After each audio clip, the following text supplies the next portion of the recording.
Salut, c'est Émeric. Dans la vidéo d'aujourd'hui, on va voir ensemble comment obtenir tes premières ventes sur ta boutique en ligne. On va voir ensemble toute une série d'actions et on va dire de méthodes que tu pourras mettre en place sur ta boutique en ligne pour obtenir tes premières ventes.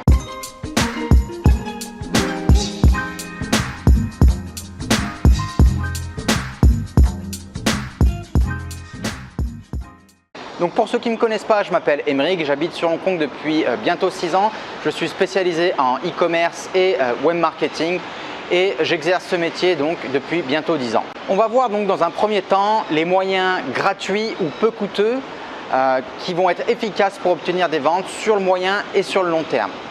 Donc la première méthode qui est vraiment toute simple et que tu dois faire si tu ne l'as pas encore fait tout simplement, c'est de créer donc des pages sur les réseaux sociaux, à savoir sur Facebook, sur Pinterest, aussi sur Instagram, et ça peut être en fonction de ton business sur Twitter, sur YouTube et sur d'autres réseaux sociaux.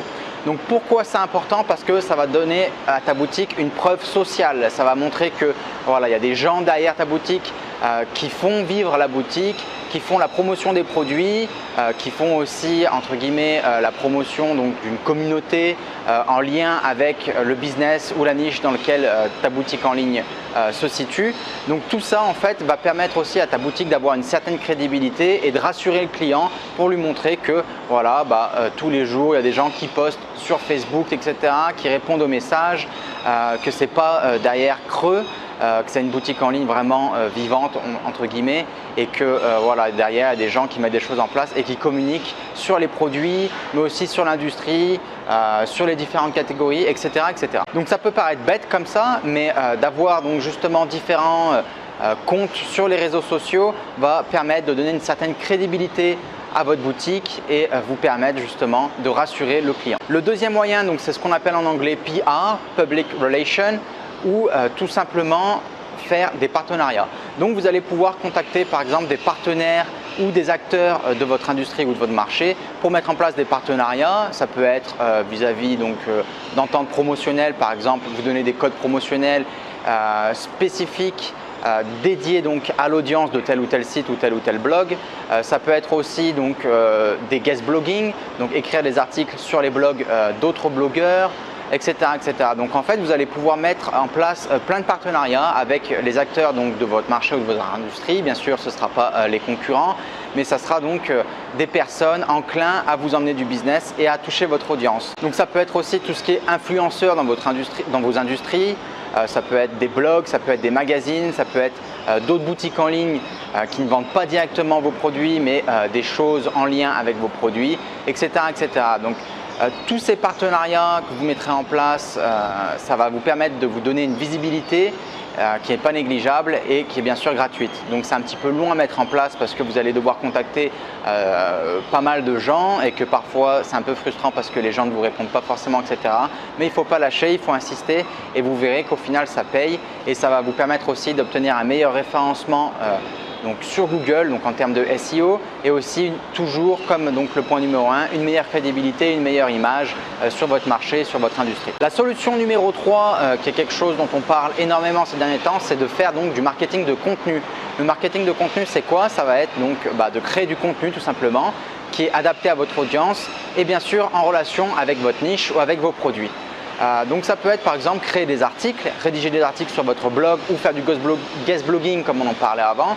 Ça peut être aussi tout simplement créer des vidéos, des revues de produits ou des choses comme ça pour voilà, faire la présentation de vos produits, aller un petit peu plus en profondeur et mieux présenter vos produits, vos catégories ou même votre entreprise tout simplement. Vous pouvez aussi réaliser des vidéos ou créer des articles qui vont susciter des réactions fortes et qui vont créer un peu une polémique. Toute polémique est bonne pour une boutique en ligne ou pour un business dans le sens où ça va vous permettre de faire du buzz et donc d'attirer l'attention sur votre boutique. Donc comme on dit en marketing, il n'y a pas de mauvaise pub entre guillemets, bien sûr il faut faire attention, mais voilà, donc toute communication et on va dire action promotionnelle ou virale que vous allez pouvoir mettre en place et qui va avoir un effet donc assez polémique sur votre boutique en ligne peut aussi avoir un effet positif. Donc c'est un point à ne pas négliger. Il y a aussi quelque chose qui s'appelle le référencement naturel ou SEO en français, donc Search Engine Optimization en anglais, SEO. qui consiste en fait à faire des améliorations, des optimisations sur votre boutique en ligne ou sur votre site et en dehors de votre site pour permettre à votre boutique d'avoir un meilleur référencement sur les moteurs de recherche. Donc en termes de on-site SEO ou SEO interne en français, ça va être donc ce qui va porter sur tout ce qui est netlinking, donc c'est relier les pages de vos sites ensemble afin que donc les moteurs de recherche et notamment les robots de Google, donc ce qu'on appelle les spiders en anglais, les araignées, quand elles arrivent sur votre site, puissent tout simplement scanner votre site de manière la plus efficace qui soit. Pourquoi? Parce que toutes vos pages sont liées ensemble, entre guillemets, donc il ne faut pas lier toutes vos pages ensemble, mais vous pouvez au moins lier vos différentes catégories ensemble ou vos différents articles de blog ensemble ou même différents produits qui sont en lien aussi ensemble. Pourquoi? Parce que ça va permettre aux spiders de Google et des autres moteurs de recherche donc de rentrer par un point de votre site et puis donc de naviguer à travers tout votre site de manière simple et efficace. De cette manière, le spider de Google ne va pas omettre de scanner des pages de votre boutique. Donc ça va vous permettre aussi d'avoir une meilleure visibilité sur les moteurs de recherche. Vous allez pouvoir aussi donc optimiser tout ce qui est la densité de vos mots-clés sur vos pages. Donc par exemple, si sur la page d'un certain produit, vous voulez être référencé pour tout ce qui est, je ne sais pas, boucle d'oreille par exemple, vous allez pouvoir utiliser différents termes et différents mots-clés en lien avec donc les boucles d'oreilles, que ce soit par exemple au singulier, au pluriel, différents types de boucles d'oreilles, etc., etc. Donc tout ça, en fait, de rajouter des mots-clés, alors il ne faut pas en gaver non plus et en mettre un mot-clé par ligne parce que sinon, au contraire, Google va vous pénaliser, mais ça peut vous être bénéfique aussi.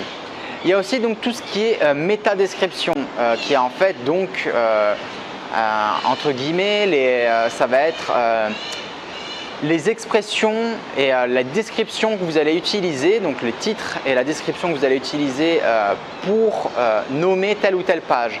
Et c'est justement ce que Google va regarder en premier pour savoir de quoi traite votre page. Donc ça peut être par exemple pour la page Qui sommes-nous, vous n'allez pas mettre quelque chose comme Contactez-nous ou tel produit, vous allez tout simplement mettre Qui sommes-nous, boutique ABC, nous sommes une boutique spécialisée dans la vente de produits ABC, etc. etc. Et donc tout ça aussi, les métadescriptions, c'est très important, les métatitles et métadescriptions, c'est très important donc, pour le référencement naturel de votre boutique en ligne. Concernant aussi le référencement naturel mais d'un point de vue externe, vous allez pouvoir donc faire ce qu'on appelle en anglais le link building ou tout simplement construction de liens en français. Vous allez justement contacter différents partenaires ou différents blogs, que ce soit donc des blogs en lien avec votre niche de près ou de loin, pour mettre en place des partenariats et faire des échanges de liens qui va vous permettre justement d'avoir un meilleur référencement auprès de Google. Pourquoi? Parce que Google va voir que votre site est référencé et est mentionné tout simplement dans différents endroits, non pas seulement sur votre boutique en ligne ou sur les réseaux sociaux. Et donc pour Google, tout simplement, ça lui permet de voir que votre site est crédible et a une bonne réputation, etc. etc. Donc ça aussi, il faut faire attention. Avant, la quantité était plus importante que la qualité. Maintenant, avec les nouveaux algorithmes de Google, c'est différent. Et vaut mieux avoir un seul ou on va dire 5 ou 10 liens externes qui pointent vers votre site mais qui sont vraiment des liens de qualité plutôt que d'en avoir 100 où ça consiste en fait à des commentaires sur des blogs où vous allez mettre des liens redirigeant vers votre site, etc. Parce que ça, si vous le faites trop, Google va vous pénaliser. Donc voilà, le SEO, c'est un sujet compliqué. On reviendra dessus sur d'autres vidéos, mais c'est quelque chose à ne pas négliger et il vaut mieux commencer à appliquer les meilleures méthodes et les meilleures pratiques dès le début de votre boutique en ligne plutôt que de le faire à un moment donné où vous allez justement galérer parce que vous avez trop de travail à rattraper et ça peut être très très lourd et très time consuming en fait. Ça peut vraiment prendre beaucoup de temps pour améliorer le SEO d'un site. C'est d'ailleurs pour ça qu'il y a tant d'agences et tant de business spécialisés dans le SEO. Voilà donc pour tout ce qui est des moyens, on va dire, gratuits ou peu chers sur le moyen et sur le long terme. Concernant donc les moyens payants qui sont plus efficaces pour le court terme, il y en a donc toute une série que je vais vous citer dès maintenant. Donc le premier moyen payant pour obtenir une meilleure visibilité et obtenir vos ventes, on va dire, plus rapidement, ça va être de lister vos produits et votre boutique sur des places de marché. Donc vous allez pouvoir référencer vos produits sur eBay, sur Amazon, sur Price Minister, sur Cdiscount, sur Etsy, A Little Market ou d'autres plateformes comme ça en lien avec votre niche. Ça dépend de votre business encore une fois. Et pourquoi ça c'est intéressant? Parce que déjà d'une en général c'est pas très cher. Soit vous êtes donc facturé à la commission, donc à chaque fois que vous allez vendre vous allez devoir payer une commission à la place de marché. Ou autrement, vous allez payer un abonnement par mois. Sur Amazon, c'est 39 € par mois, donc c'est pas non plus déconnant. Et ça va vous permettre de bénéficier du trafic de ces places de marché. Donc Amazon, c'est le numéro 1 en termes de trafic en France. Cdiscount numéro 2 ou numéro 1, il se tire la bourre avec Amazon. Et puis numéro 3, Price Minister. Donc voilà, c'est pas négligeable et c'est aussi des leviers d'acquisition, donc de trafic et aussi des canaux de vente qui sont à ne pas négliger. Le 6e point donc de cette vidéo qui va te permettre d'obtenir des ventes rapidement et qui est pour moi l'une des méthodes les plus efficaces, ça va être bien sûr la publicité payante. Donc tu vas pouvoir faire des campagnes promotionnelles que ce soit par Facebook ou par Google AdWords ou même par Bing.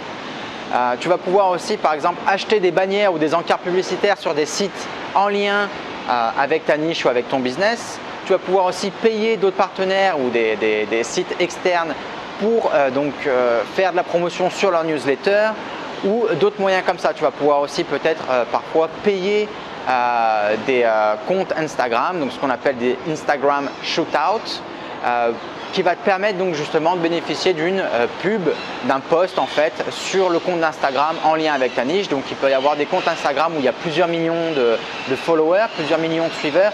Donc ça peut être quelque chose de très intéressant parce que tu sais que c'est ton audience et que ça va te permettre de toucher ton audience. Pourquoi? Parce qu'en général, ces personnes-là sont des influenceurs, ont vraiment une audience qui est très très engagée sur Instagram et donc ça va te permettre tout simplement de toucher ton audience directement en un seul post. Donc ça c'est un moyen aussi à ne pas négliger et ça devient de plus en plus populaire de nos jours. Le 7e point donc de cette vidéo, c'est tout ce qui est affiliation. Alors pas besoin de passer par un réseau d'affiliation du style TradeDoubler ou Rakuten, etc., où c'est vraiment très compliqué, où il faut avoir des gros volumes avant de pouvoir rentabiliser ces choses-là parce que donc, ces plateformes d'affiliation sont vraiment très très chères et on va dire réservées à un certain type de sites qui sont vraiment des gros sites avec beaucoup de trafic. Mais vous allez pouvoir mettre en place un petit programme d'affiliation propre à votre site où vous allez par exemple donner un lien avec donc un identifiant afin d'identifier les différents partenaires qui vous ramènent des ventes ou tout simplement pour le faire encore plus facilement si vous êtes un peu une bille en termes de tout ce qui est suivi, tracking, etc. et de Google Analytics, vous allez pouvoir créer un code promotionnel propre aux différents partenaires où à chaque fois que vous allez avoir une vente par biais de tel ou tel partenaire, vous allez savoir que c'est ce partenaire-là qui vous a ramené la vente. Pourquoi? Parce que vous avez créé un code promo ABC boutique 1, ABC boutique 2, etc., etc. Donc vous allez pouvoir traquer comme ça d'où vos ventes viennent. Et en fait, donc qu'est-ce qui se passe après? Vous allez tout simplement reverser une commission au partenaire qui vous a ramené la vente.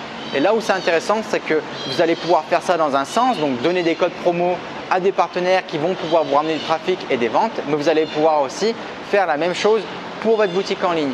Donc vous allez pouvoir par exemple créer des partenariats avec d'autres boutiques externes. Vous allez toucher des commissions sur les ventes que vous rapportez à ces boutiques en ligne. Donc ça peut être un partenariat gagnant-gagnant dans les deux sens. Donc quelque chose aussi à ne pas négliger qui peut prendre un peu de temps à mettre en place, mais c'est quelque chose qui est très efficace, l'affiliation et donc le partenariat de manière générale. Le 8e point, c'est que vous allez pouvoir utiliser des applications gratuites ou payantes. Il y en a toute une pléthore sur Shopify et puis même sur d'autres plateformes e-commerce, donc ce n'est pas un problème là-dessus. Donc la première application pour moi qui est vraiment primordiale pour un site, pour une boutique en ligne, ça va être donc tout ce qui est pop-up afin d'empêcher justement vos visiteurs de quitter votre boutique en ligne. Ou ça peut être aussi un pop-up qui va donc apparaître quand le visiteur arrive sur votre boutique en ligne. Pourquoi c'est bien? Parce que ça va vous permettre en fait de réduire le taux de rebond sur votre boutique en ligne, donc d'améliorer la rétention des visiteurs sur votre boutique en ligne et ça va vous permettre aussi d'améliorer l'attractivité de vos offres et de vos boutiques en ligne. Pourquoi? Parce que vous allez pouvoir offrir des codes promotionnels, offrir un cadeau ou offrir tout simplement des informations. Ça peut être un e-book, ça peut être tout simplement donc, la proposition de s'inscrire à une newsletter. Peu importe ce que c'est, mais il faut que derrière il y ait une valeur pour la personne à donner son adresse email ou à s'enregistrer, donc à par exemple liker votre page Facebook ou à liker votre compte Instagram ou Pinterest, etc. etc.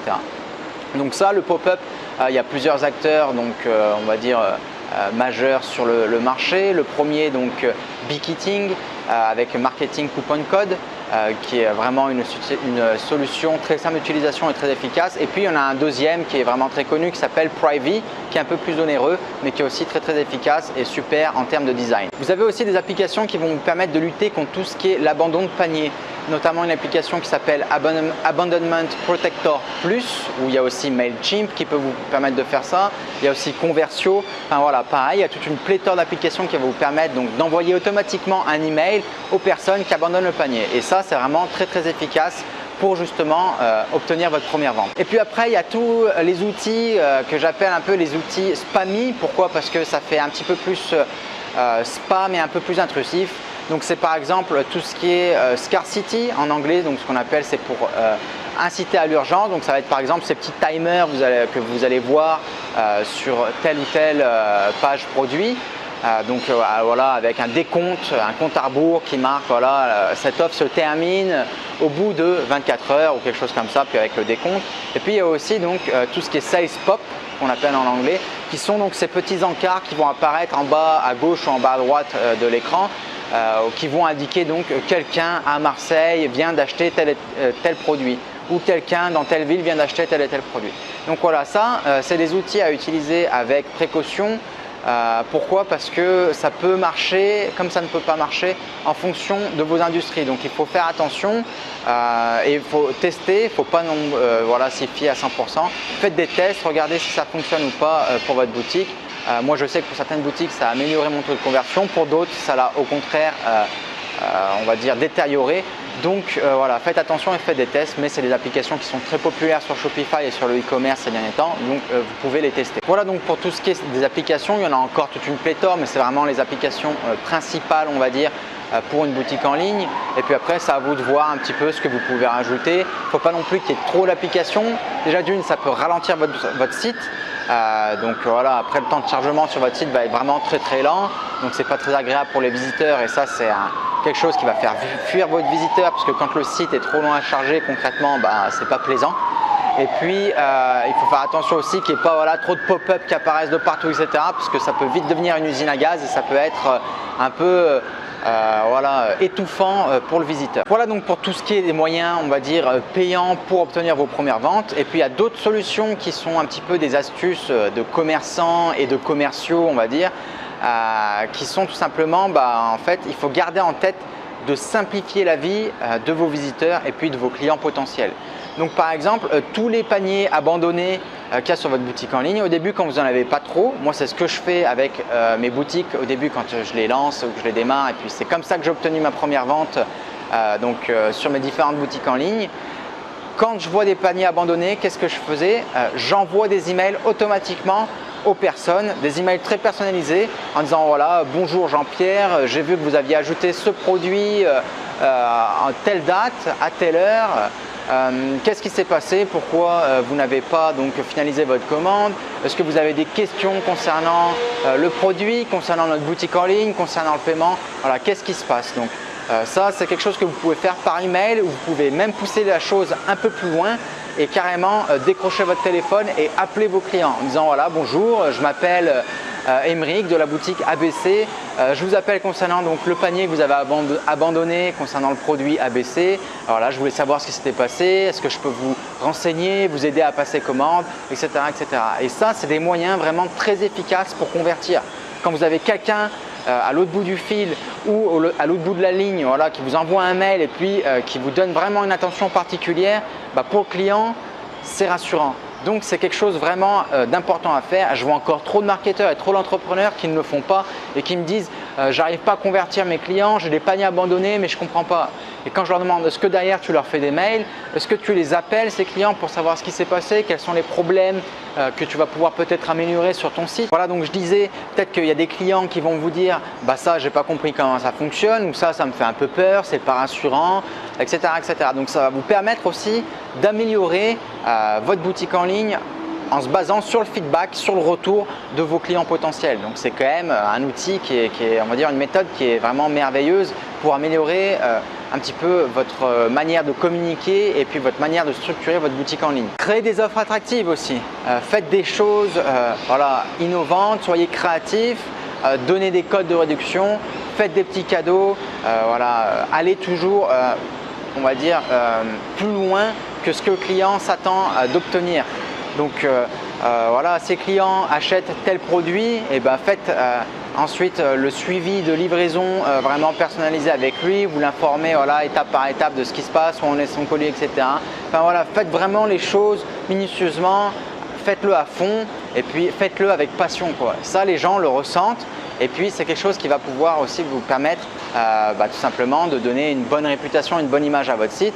Les gens ne sont pas dupes à ce genre de choses, ne sont pas aveugles et ils apprécient ça. Donc voilà, quand derrière vous avez un service qui est vraiment personnalisé avec vraiment voilà, une qualité de service top, haut de gamme, où vous allez vraiment adapter vos réponses et puis vos offres au cas par cas, c'est quelque chose voilà, pour le client, c'est vraiment important. Surtout qu'au départ, vous n'êtes personne, vous n'avez pas de nom, vous n'avez pas de réputation, vous avez sûrement des concurrents qui ont un avantage par rapport à vous parce que ils ont déjà une certaine réputation, qui sont sur le marché depuis un certain moment. Donc voilà, mettez des actions promotionnelles, des choses en place et puis allez toujours une étape en plus que ce que le client s'attend d'obtenir. Voilà, one step further comme on dit en anglais. Voilà, poussez toujours la chose à fond et faites-le avec passion. Le 10e point de cette vidéo, c'est quelque chose que beaucoup d'entrepreneurs et de marketeurs ne font pas ou ne peuvent pas faire aussi, ça dépend si vous êtes sur tout ce qui est dropshipping, etc. Mais pensez au hors-ligne. Quand je dis penser au hors-ligne, c'est quoi? C'est tout simplement si vous avez créé votre propre marque ou votre propre produit, pour en faire la promotion, parfois c'est bien d'aller faire des salons, d'aller faire des marchés, d'aller faire des foires, d'aller faire même du porte-à-porte, d'aller distribuer des flyers dans la rue, d'aller mettre des posters. Si vous êtes un restaurant local ou un business local, etc., un commerce local, pareil, vous allez pouvoir distribuer des flyers, faire des choses comme ça. Voilà, ne misez pas tout sur le en ligne, entre guillemets, et n'oubliez pas que le hors ligne a aussi un impact très important. Pourquoi? Parce que les gens, ça va leur permettre de vous rencontrer, de discuter avec vous, d'échanger, etc. Et puis vous, ça va vous permettre de mieux présenter votre entreprise de vive voix plutôt que de le faire voilà, depuis des pages sur votre boutique en ligne, qui sommes-nous, etc. où tout le monde dit qu'il est beau, qu'il est fort et qu'il est le meilleur. Donc voilà, là-dessus, il n'y a pas vraiment de crédibilité où il y en a peu. Tandis que si vous le faites en face à face, il y a vraiment une crédibilité qui est plus importante et ça va peser aussi dans la décision finale pour le client. Et le 11e et dernier point de cette vidéo, c'est donc tout ce qui concerne les systèmes et les méthodes de paiement. Donc mettez en place les méthodes de paiement qui sont les plus populaires sur votre marché. Donc ça peut être le marché français ou les marchés francophones ou des marchés ailleurs dans le monde, aux États-Unis, en Angleterre, etc., peu importe. Mais mettez en place les méthodes de paiement qui sont préférées dans vos marchés. Il y a certains marchés pour lesquels, voilà, par exemple dans les pays en développement et les pays d'Asie du Sud-Est, la méthode de paiement préférée sur Internet, c'est tout ce qui est COD, Cash on Delivery, donc c'est paiement à réception du colis. Donc ça, voilà, si vous êtes une société et que vous souhaitez investir un petit peu sur ce genre de marché mais que vous n'offrez pas le cash on delivery, ça va être problématique, vous allez vraiment galérer pour obtenir vos premières ventes. A contrario, sur les marchés plus développés, le COD se fait moins, bien que ça se fasse de plus en plus. Mais donc mettez en place les partenaires de paiement principaux, tout simplement comme PayPal, comme Stripe. Il y a aussi donc pour des boutiques un peu plus grosses avec plus de volume, il peut y avoir WorldPay, il peut y avoir Moneybooker, il peut y avoir, je l'ai oublié, mais enfin voilà, je pourrais vous mettre la liste un peu complète si ça vous intéresse. Mais voilà, il y en a toute une pléthore aussi de partenaires de paiement. Il y en a qui sont faciles à travailler avec parce qu'ils ne nécessitent pas vraiment on va dire d'entité professionnelle, et d'autres vous allez vraiment avoir besoin d'une entreprise avec derrière voilà, un peu on va dire un process administratif qui va être lourd, donc ceux-là oubliez-les. Mais au moins mettez en place Stripe et PayPal pour votre boutique en ligne. Pourquoi? Parce qu'il y a des gens qui n'aiment pas PayPal. Donc c'est bien de pouvoir offrir une méthode de paiement alternative. Assurez-vous aussi, vraiment ça c'est un point très important, mais assurez-vous que le process de paiement soit simple et clair sur votre boutique en ligne. En général, pour tester si votre process de paiement est simple ou non, C'est simple, vous allez prendre quelqu'un qui ne s'y connaît pas trop en e-commerce et qui n'est pas très calé, donc ça peut être par exemple un parent, un proche, votre grand-mère, peu importe. Prenez quelqu'un d'un peu low-tech entre guillemets et puis demandez-lui de passer commande sur votre site. Si elle y arrive sans problème, ça veut dire que votre process de paiement est nickel, qu'il n'y a pas de problème. Par contre, si cette personne rencontre beaucoup de problèmes, a beaucoup de questions, ne comprend pas et ça veut dire quoi? Et là, est-ce que je vais payer directement? Est-ce que je vais être débité 2 fois, etc., etc. Là, ça veut dire que c'est pas top. Donc voilà, prenez quelqu'un un petit peu de nul en tout ce qui est nouvelles technologies et Internet et puis demandez-lui de faire un paiement sur votre boutique en ligne et puis vous allez avoir la réponse tout de suite au tac, à savoir si votre process de paiement est simple ou pas. Même si votre process de paiement est super simple, il y aura toujours des gens qui vont galérer. Ça, vous allez pouvoir faire tout ce que vous voulez, il y aura toujours des gens qui auront des questions, qui auront des doutes, etc. etc.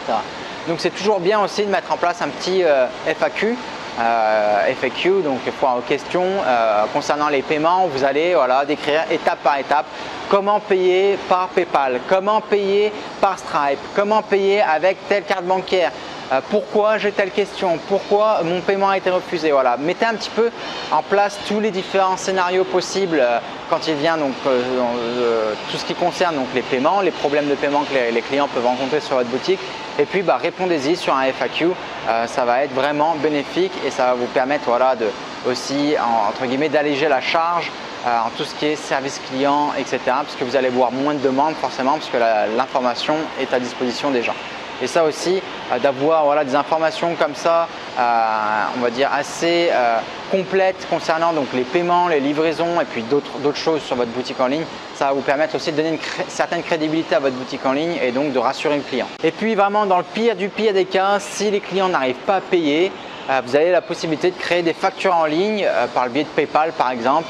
Vous allez pouvoir envoyer par mail une facture en ligne où la personne aura juste à suivre les étapes, à cliquer sur un bouton payer, à rentrer les informations de sa carte bancaire et puis le paiement sera fait automatiquement sur votre compte PayPal sans passer par votre boutique en ligne. Donc ça aussi c'est un moyen super pour améliorer le taux de conversion de votre boutique et puis obtenir vos premières ventes. Voilà donc pour tout ce qui est des différentes méthodes, techniques et stratégies pour obtenir vos premières ventes sur votre boutique en ligne. Je pense qu'il y a quoi faire, il y a du boulot à mettre en place et des choses à mettre en place donc après cette vidéo pour votre boutique en ligne.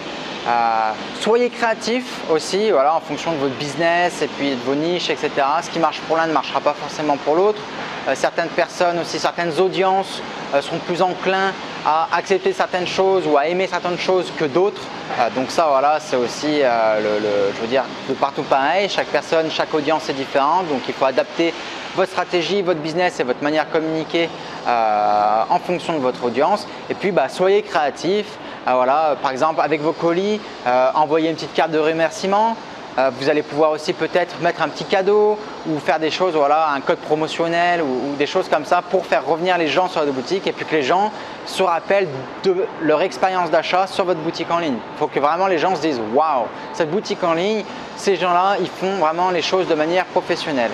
Voilà, donc soyez créatifs et puis essayez de faire les choses que les autres ne font pas ou s'ils le font, faites-les mieux qu'eux, mais soyez créatifs et puis utilisez donc toutes les différentes méthodes et différentes techniques décrites dans cette vidéo. Voilà, donc c'est tout pour cette vidéo. Excusez-moi pour les bruits de fond au milieu du parc de Hong Kong, donc il y a pas mal de bruits de fond, que ce soit les oiseaux ou les travaux. Et pour les gens qui souhaitent pousser l'aventure e-commerce encore plus à fond et qui souhaitent bénéficier de raccourcis pour créer leur boutique en ligne, trouver des idées de business ou des idées de produits, trouver leur audience sur Facebook et aussi donc tout comprendre de la pub Facebook et de la stratégie d'expansion via la pub Facebook, j'ai créé une formation qui s'appelle Shopify Hero. Cette formation, elle est composée de 4 modules qui sont même composés d'une vidéo, d'une heure, un peu plus d'une heure en fait par vidéo, donc 4 vidéos au total, environ 5 heures de vidéo, avec tout un tas de documents support aussi qui vont te permettre de mettre en place donc toute la partie technique de ta boutique en ligne et puis d'autres aspects comme par exemple ta boîte mail et puis d'autres choses. Et aussi donc tout ce qui est mise en place de la stratégie, exécution de la stratégie e-commerce et marketing. Donc cette formation elle est disponible maintenant, elle est à 197 € au lieu de 497 €. Elle va te permettre de rejoindre aussi un groupe privé sur Facebook qui est un groupe d'entraide composé donc d'experts et puis donc aussi de moi-même qui est là donc pour t'aider et puis pour te supporter sur donc ton aventure et tes projets e-commerce. On ne parle pas que du dropshipping ou de ces choses-là comme tu peux voir dans beaucoup de groupes sur Facebook. On parle vraiment de sujets divers et variés sur le e-commerce et sur le e-business de manière générale. Donc voilà, c'est vraiment une valeur ajoutée donc pour tous les membres de la formation et même pour moi, à vrai dire, j'apprends aussi beaucoup de choses au jour le jour avec les différents membres parce que c'est un groupe d'échange et d'entraide avant tout. Pour 197 €, tu vas aussi avoir donc le droit d'obtenir cette formation à vie. Cette formation, elle sera mise en jour continuellement, donc s'il y a des grosses mises à jour sur Facebook ou même sur Shopify ou sur différentes stratégies ou différentes méthodes de recherche de business, etc. Pas de problème, je mettrai ça à jour aussi de manière régulière.